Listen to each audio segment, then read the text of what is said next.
6. käik. Tere päevast, kallid rallisõbrad! 88. Monte Carlo ralli on lõppenud Thierry Neuvilli võiduga, Sébastien Ogier teine, Elfyn Evans kolmas.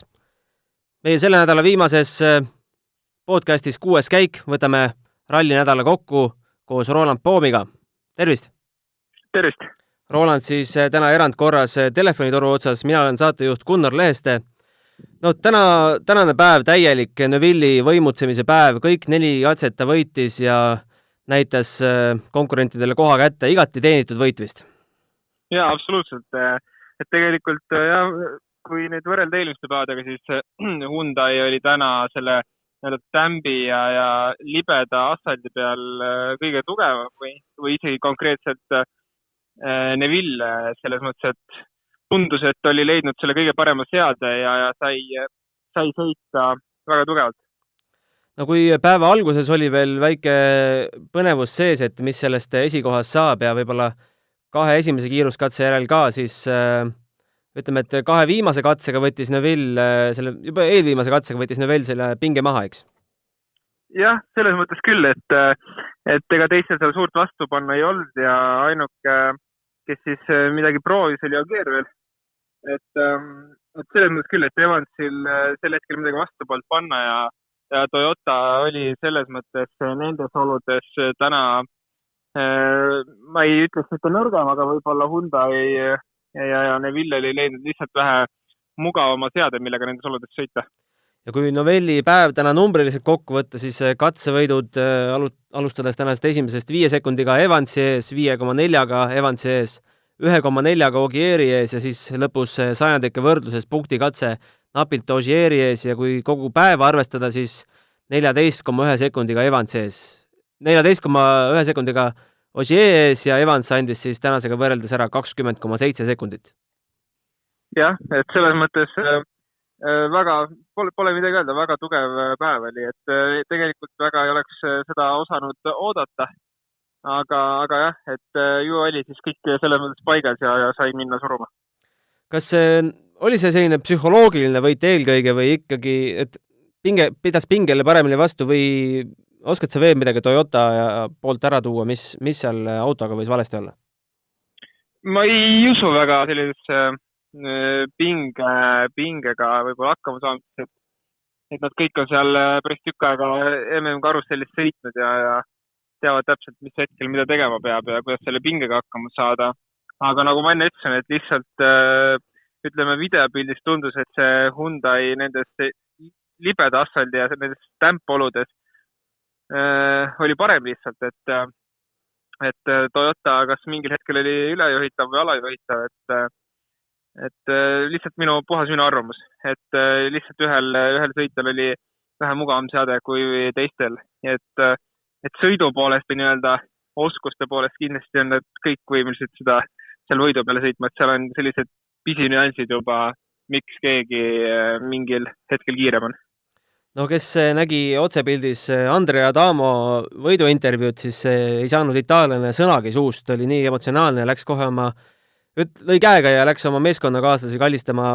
On põhjust rõõmustamiseks, kui punktiseis on selline, et Hyundai 35, Toyota 33 ja M-Sport 20?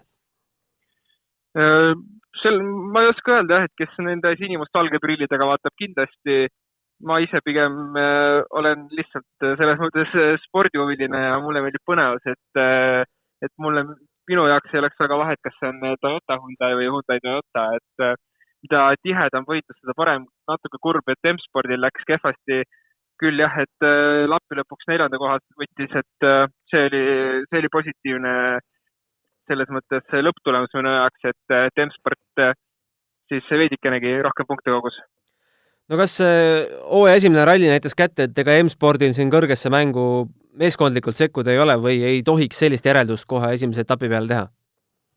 Ma ei teeks seda järeldust, sest tegelikult M-Spordil on päris selles mõttes küll jah, noor seltskond seal koolis, noored sõitjad, aga tegelikult väga tugevad, et Lappi kindlasti on juba ju selles mõttes kogenud sõitja MM-karussellis ja on kogu aeg näidanud, et suudab seal heade kohtade peale sõita, häid katseaegu näidata, et jah, eelmine hooaeg Citroeniga oli keeruline, aga seda nägime, et ka Ogieril oli selle Citroeniga keeruline hakkama saada, et siis mida tahta vähesema kogemusega lapilt, et ja samamoodi Suninen, ma arvan, et see aasta ta kindlasti üllatab päris korralikult.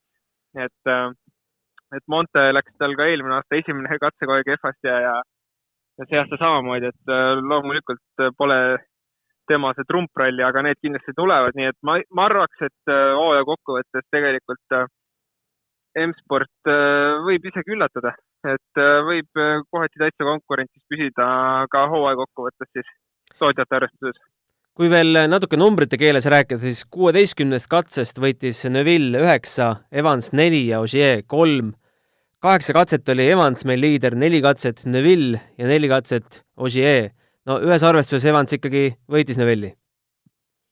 Jah, aga jälle ma arvan, et see on selline võib-olla ütleme selle niimoodi puraka pealt tulek, et uus tiim, suured lootused, suured tahtmised ja et seal selles mõttes ma arvan, et kohati võeti ka üleliigseid riske, et nagu näha oli ka, et teil oli üks väljasõit kerge, et Evansil, et veidi vedas ja Ogieri poolt võib-olla vähe katsevõit, aga tegelikult nagu ta aastate jooksul on kogu aeg näidanud, et ülitark sõit ja ralli võitmiseks või hea tulemuse saamiseks ei pea rumalates kohtades riskima. No Neuville'i naeratus seal katse lõpus oli küll kõige suurem, mida ma tema näol olen kunagi näinud, sest eelmisel aastal jäi ta ju napilt 2,2 sekundiga Ogier järel teiseks. Mida sa hindad, on siis Monte Carlo rolli võit meestele erilisem kui mõni teine? Selles mõttes kindlasti, et see on selgelt kõige raskem rallikalendris, ma arvan, ja kui vaadata seda prantslaste nii-öelda edulugu seal, siis see nüüd selles mõttes lõpetati ära, et tuli belglane ja võttis oma. Et kindlasti see võit maitseb magusast ja eriti sellepärast, et Neuville on see aasta ainuke, kes siis on tootjaga, kellega ta on varem sõitnud ja ta põhilised konkurendid on autot vahetanud, et kui ta see hooaeg tiiti peale sõitma ei lähe, et siis ilmselt seda ka ei tule, ma arvan. Et praegu on, ma arvan, et loogiliselt võttes see aasta peaks olema see aasta, kus kas Neuville võtab selle tiitli või ta ei võtagi seda tiitlit. Võtab või kaotab? Just, et kas see pigaseks teiseks või saab selle see aasta kätte. No räägime teistest meestest ka. Sébastien Ogier ütles, et autos on veel potentsiaali küll, aga tuleb see vaid üles leida ja paremini autoga kohaneda, et nädalaga võib tema rahule jääda. Kindlasti, et ta ju selles mõttes püsis kogu aeg esikoha konkurentsis ja tegelikult lõpuni välja, et küll jah, lõpus tuli kaotus, aga väga tark sõitja ja ilma probleemideta, ma saan aru, et ilma eriliste momentideta, et ta on nii tark sõitja, et ta teab täpselt, et kus on mõtet proovida seda aega tagasi võtta ja kus mitte seal Montes, et näitas jälle seda, et katsevõitja pole palju aja, aga ralli tulemus sellegi poolest väga hea. Kui märkimisväärne võib olla fakt, et Neuville peab nüüd Rootsis hakkama esimesel päeval teed puhastama ja Ogier saab tema nii-öelda vaos sõita? No vaatame, mis olud siin Rootsis tulevad, et hetkel pigem ütleks, et seda tee puhastamist otseselt ei ole, et jah, loomulikult mingi selles mõttes eelis saavad tagantpoolt startijad, aga kui seda lund nüüd ei ole, et ega see selline märkimisväärne eelis ei ole, et aga pigem on küsimus Mehhikos, et peale Rootsit siis saab seda nagu rohkem arutada, et mis sel hetkel olukord on, aga praegu Rootsiga, kuna lund väga ei ole, siis ma erilist teenist ei näe. Elfyn Evans, uus tiim, kohe esimene ralli, 3. koht. Oleks tänased katsed millegi pärast ära jäänud, oleks selle ralliga kinni pannud. No, ma ei tea. Mees ise oli küll väga rahulolematu, et lootis ilmselgelt võitu, aga ilmselt peab temagi rahule jääma. Kindlasti peab rahule jääma, et 2 päeva ta selles mõttes tegelikult suures pildis juhtis seda rallit ja väga üllatavaid katse tulemusi sõitis välja. Aga täna ta ütles ka, et ta ei saanud absoluutselt kuidagi kas käima või siis autoga nagu nendes oludes sina peale, et selles mõttes muidugi ta jääb mõrumaik suhu, kui alustab hommikut liidrina päris mitme sekundiga ja siis ralli lõpuks 3. koht, et pigem võib-olla see 1,7 sekundit või mis sinna vahele jäi, et jääb sellest Mõru Maikal ka suur. No esimene mees, kes saab öelda, et 4. koht on jama, on Esa-Pekka Lappi, ometi tõestas oma Fordi esisõitja kohta, mida talle siin hooaja eel pakuti. No võib tema ka rahule jääda või pigem mitte? No Esa-Pekkaga selles mõttes lõpptulemusega tuleb väga rahul olla, siin pole mitte midagi kurta, ma arvan, et ta ise on ka selle üle väga õnnelik, et kui neljapäeval juba tal hakkas ju väga keeruliselt ralli pihta ja ta peale teist katset oli juba üle minuti kaadanud, kui ma õigesti mäletan, sinna minuti kanti, et ralli lõpuks, ma arvan, 4. kohta ta sel neljapäev reede veel ei osanud oodata, et tema kindlasti rahul. Sõidu poole pealt, võib-olla veits keeruline tal oli see Monte, et mingit väga säravat katseaega ei olnud, aga selline stabiilne kiirus oli olemas täiesti ja ma arvan samamoodi tema puhul, et tema need head ja trumprallid tulevad hooaja jooksul, et Montest punktid kätte saada oli kõige olulisem talle ja M-spordile. Kalle Rovampera, no ma usun, et kui keegi oleks enne rallit öelnud, et sa edestad Sebastian Loebi Monte Carlo kuningat ja saad 5. koha punktid, ma arvan, et ta oleks selle vastu võtnud. Ja loomulikult, et eks seda ei osanud keegi oodata, ma arvan. Ja noh, huvitav oli see Loebi tänane see sõiklus, et ei oleks, ma arvan, seda osanud oodata, et selle tempoga, mis ta sõitis, ma olin suht kindel, et ta tuleb probleemivabalt, aga eile tegelikult sõiduviga, täna sõiduviga. Ja see oli pigem üllatus, et Loeb neid vigasid tegi, aga jah, Rovampere poolt väga korralik sõit ilma vigadeta ja paar sellist üllatavamat katsega ka võib-olla. No tegelikult, kui nüüd 6. koha juurde ja Loebi juurde minna, siis oli ju õnne, et mees üldse finišisse jõudis, sest see viga, mis ta tegi, ei jäänud palju puudu, et oleks seal Greensmiti moel kraavis lõpetanud ja sinna jäänud. Ja just, et selles mõttes õnne oli ja pealtvaatajad olid õnneks kohal, et eks selle päästis, aga noh, ma sain aru, et refi probleemid jäid tal sellegi poolest, et tänase päeva ta ikkagi pidi sõitma nii-öelda rahulikult lõpuni ja sinna ta andis ka oma 5. koha ära. See väljasõidust ja pealtvaatajatest rääkida, siis tegelikult päästis Loebi üks Gerard Depardieu näoga paksemapoolne mees, kes tabas ära, hüppas teistest hiljem sealt järsakult alla, et tegelikult on üks ratas õhus, et see tuleb maha suruda, et üldse saaks tee peale auto lükata. No just, et õnneks oli selline taibukas pealtvaataja seal, kes sai aru, kas auto sinna rajale saada ja Hyundai peab olema selles mõttes tänulik, et päris palju punkte oleks sinna maha võinud jääda. Takamoto Katsuta, mida tema kiiruse kohta öelda, kas sa näed, et ta võiks siin Toyota hierarhias üldse 2. kohale kas või tõusta? Ma ei oska seda, kuhu ta seal Toyota hierarhias võib tõusta, aga ma pigem samamoodi olin, ütleme esimesed neljapäev reede oli päris tagasihoidlik ja selline pigem isegi võib-olla liiga rahulik kohati. Aga tegelikult juba võttis eile ja täna selles mõttes kokku ennast, et väga hästi sõitis. Ja nagu ma aru sai, siis et põhjus oli ka selles, et kehvad tulemused siin ralli alguses, et ta polnud sõitnud Monte naelaga kuragi. Ja see oli selline uus kogemus ta jaoks, et kui teed läksid kuivemaks ja oli ühtlane pidamine, see slickiga sõitis, siis ajad olid ju väga konkurentsivõimelised ja vahepeal isegi Rovamperet edestas ja teisi noori, kas Greensmithi, et kes samamoodi sellest aastast alates WRC autoga sõidavad. 8. koht superralli süsteemis sõitis ennast 8. Teemu Sunninen, no tema ralli lõppes tegelikult neljapäeva õhtuse katkestamisega ja hiljem tal enam väga midagi püüda ei olnud, et kui oleks ka kiiremaid aegu temalt näinud. Ma arvan ka samamoodi jah, et eks tal... Aga punkti katsid 3. koht? Jah, see on, eks seal ta teadis, et kui ralli peale tal selles mõttes midagi püüda öelda, polnud mõtet ühtegi riskinud. Ralli oli niikuinii läinud juba, siis ainuke koht, kus oli mõtet veel proovida kiirust näidata, oligi Power Stage, et sealt võtta veel siis 3 punkti juurde. Et kui midagigi selles mõttes Montest, et reedel kindlasti oli tal nagu keeruline ja seda motivatsiooni hoida. Räägime kolmandast M-spordi mehest Gus Greensmithist ka, kes täna 60 hulka, eile siis 60 hulka ei mahtunud ja täna enam startida ei tohtinud. No ei saanud me täit pilti tema potentsiaalist sel aastal.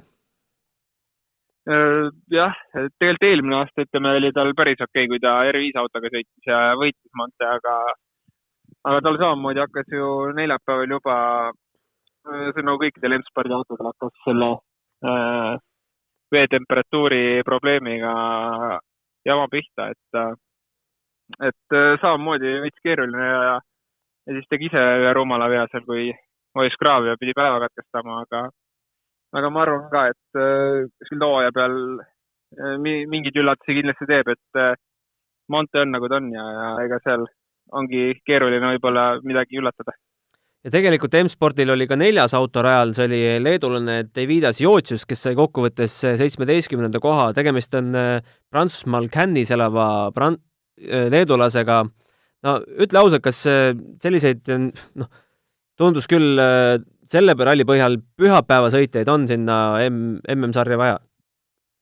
Ma arvan küll, et selles mõttes see teebki selle WRC sarja lahedaks, et kui selles mõttes iga rallisõitja, kellel, ma ei tea, piisavalt vahendeid või midagi muud seal on, et saab ikkagi ka selle tippkonkurentsis või tipptasemel autoga WRC rallis sõita, et kui ringrada võtta, siis F1 autoga ei ole mitte kellegi selles mõttes sõitma võimalik saada hobi korras, aga ma arvan, et see teeb selle pigem huvitavaks ja mida rohkem WRC autos raja, seda parem. Mõtlesin, et teeks selle ralli analüüsimise ka enda jaoks natukene huvitavamaks. Anname välja mõned tiitlid. Alustame nädala üllataja tiitlist. Kellele sa annaksid selle?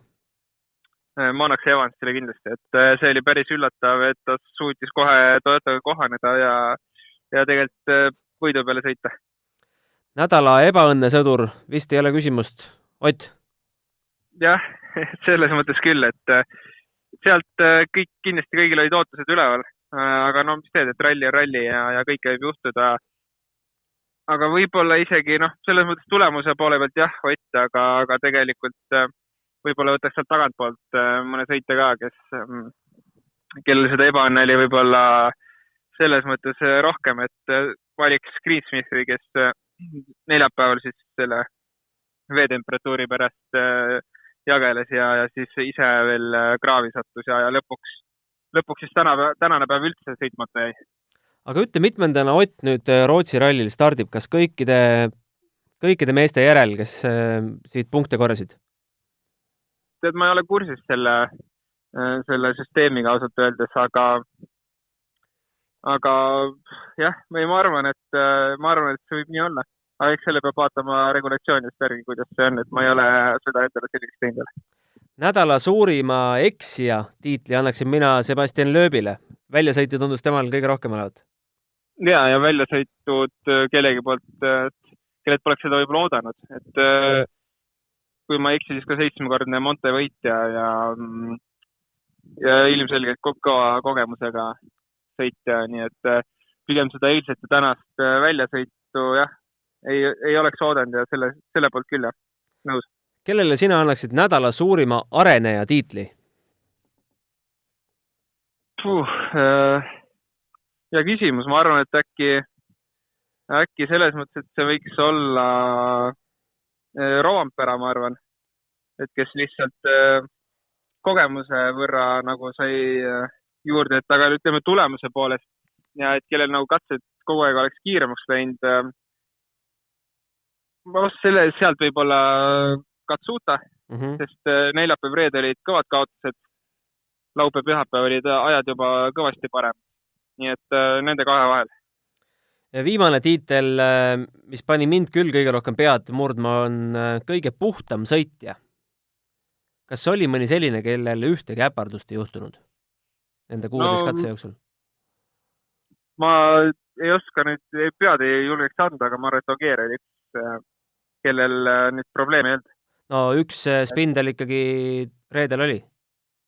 Üks spin, aga ma arvan, et ka kõigil teistel oli midagi, et Neville üks mootori välja suretamine, et need kaks on sellised vähe lihtsamad momendid äkki, et nende vahel see võiks olla jagunenud. no reedel jäi mainimata, et Tänaku katkestamisega seoses lõppes tema pikk seeria, kus ta on 35 rallil järjest katsevõidu võtnud, viimati jäi katsevõiduta 2017 Korsikal. Napilt jäi tal siis käeulatusest välja Lööb, kes võitis omal ajal 37 kiiruskatset järjest aastatel 2007 kuni 2009. Esikohale jääb veel ilmselt aastateks Sebastien Ogier, kes on 53 MM-rallit järjest katsevõiduga koju tulnud ja nüüd, kus Tänaku seeria on läbi, jahib seda tema rekordit, siis Neville, kes on nüüd katsevõiduni jõudnud 19 rallit järjest, viimati jäi Soome rallil 2018 katsevõiduta. Mis sa arvad, saab kätte? Ma ei oska öelda, ma ise väga sellisesse statistikas ei ole süvenenud ja ma arvan, et see ei ole ka väga oluline, aga ei, kindlasti on võimalik ja kui tee peal püsib ja rallis suudab selles mõttes läbi sõita vähemalt, siis miks mitte. Lähme kuulajate küsimuste juurde, mõned siiski täna meile laekusid, mitte küll nii palju kui eelnevatel päevadel. Ma lisaks siia ühe enda küsimuse kohe ette. Miks 15. katsel, ehk siis esimese katse teisel läbimisel enam eessõitjad polnud? Ma ei oska seda öelda. Mul ei ole selle kohta infot ja ma arvan, et seal võis olla see, et katse võib-olla oli suht selles mõttes juba, kas see oli teist korda läbitud katse, sellest oleneb või olnud. Jah, et siis oli ilmselt esimese ja teise läbimise vahe võib-olla ei olnud nii pikk, et seda oleks olnud vaja teha. Üks seletus võib olla. Gabrielil tekkis autosustamist vaadates küsimust, et kuidas selle promilliga seal Montes on? Võib või või? Ma arvan, et äkki ikka ei või, aga ei, siin üks lonks käib asja juurde. No aga Tiiti võidu puhul võtakse ju tavaliselt rohkem kui üks lonks? No, jah, võib-olla 2 lonksa. Meelisel on küsimus Rootsi ralli ees, et miks seda Rootsi rallit ei korraldata Põhja-Rootsis, kui aastast aastasse on iga-aastaselt probleeme lumega? Talveralli võiks ju põhja pool toimuda?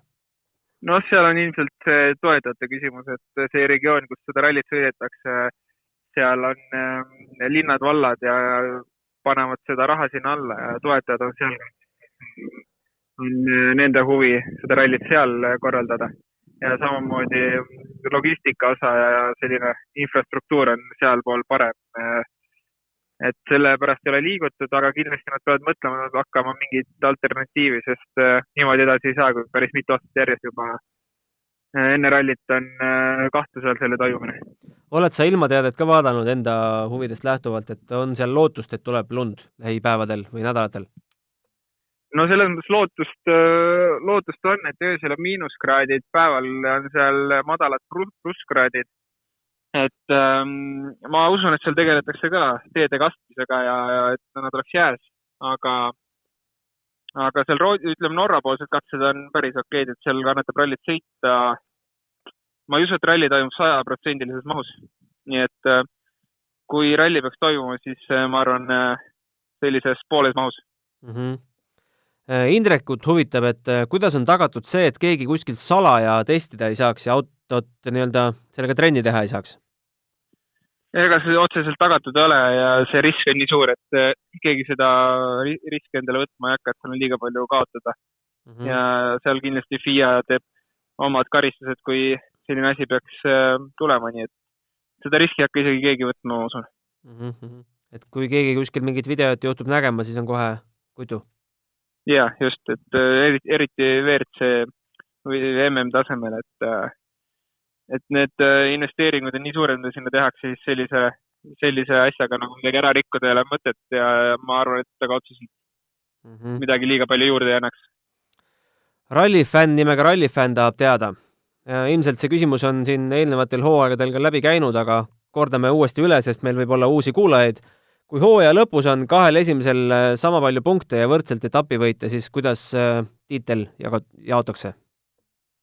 Ma ei tea seda vastust. Ma loogiliselt pakuks, et kas siis vaadatakse katsevõite või siis vaadatakse viimase ralli tulemuse põhjal. Minul endale veel küsimus, et said sina sellest Monte Carlo rallist nüüd täieliku Monte laksu kätte, arvestades, et tegelikult päris Monte olud need ikkagi ei olnud. Natukene jääd ja lund oli, aga mitte nii palju, kui me oleme võib-olla harjunud nägema. Jah, selles mõttes, et kirjutamise ajal oli seal kõvasti rohkem seda lund jääd, et ralli ajaks oli enamus ära sulanud. Et võib-olla jah, veidi sellist keerulisemat olu natuke oleks oodanud, aga ei seal tegelikult eilne päev oli seda lund ja jääd ka, et põnevust oli, aga võib-olla sellist stressistrateegiat oleks olnud huvitav näha. Et see kord minu meelest kõik sõitsid enamasti ühtede samade rehvidega. MM-sari jätkub siis, nagu öeldud, Rootsis 13–16 on need kuupäevad. No, mis sinu teadmiste ja ennustuste põhjal Rootsis võib juhtuma hakata? Kes tavaliselt nendes libedates ja lumistes oludes tempot teevad? No eks kui eelmist aastat vaadata, siis on näha, et Tott on seal kindlasti kiire ja need kindlasti soomlased on kiired seal, et Lappi sõitis väga hea tulemuse välja eelmine aasta ja ma arvan ka Roompere võib seal mingitel katsetel üllatada ja miks mitte kogu ralli tulemuse peal. Olgu siis MM-sarja individuaalne punktiseis ka ära öeldud peale Monte Carlo rallit, et Thierry Neuville 30, Sébastien Ogier 22, Elfyn Evans 17, Lappi 13, Roompere 10, Lööb 8, Sunninen 7, Katsuta 6. Kui kõva valuuta on esimesel etapil 8-punktiline edu? Ma väga ei hindaks üle seda selles mõttes, et hooaeg on väga pikk ees, seal kindlasti hakkab veel hooaja jooksul kõigil juhtub, nii et algus on tehtud ja eks siis hooaja lõpus jälle näha, kas sellest esimese etapi edust oli kasu või mitte. Aga selge, sellega tõmbame Monte Carlo rallile ja 6. käigu podcastile sel nädalal joone alla, aga küsimusi saab meil ikka saata ükskõik mis ralli teemal siis aadressil 6kaik@delfi.ee ja kes iganes siin stuudios järgmine ralli kohad sisse võtavad, ilmselt saavad neile ka vastused. Vabandame, et me võib-olla kõigile küsimustele ei suutnud vastata, aga parandame ennast ja äkki need, mis võlad üles jäid, järgmised mehed kustutavad ära. Aitäh, et meid kuulasite ja olgu veel ära öeldud, et kellele see Delfi tasku variant kõige paremini ei sobi, siis meid leiab ka SoundCloudist, Google podcastist, Apple podcastist ja kõikidest teistest podcasti rakendustest. Aitäh sulle, Roland, ja kuulmiseni!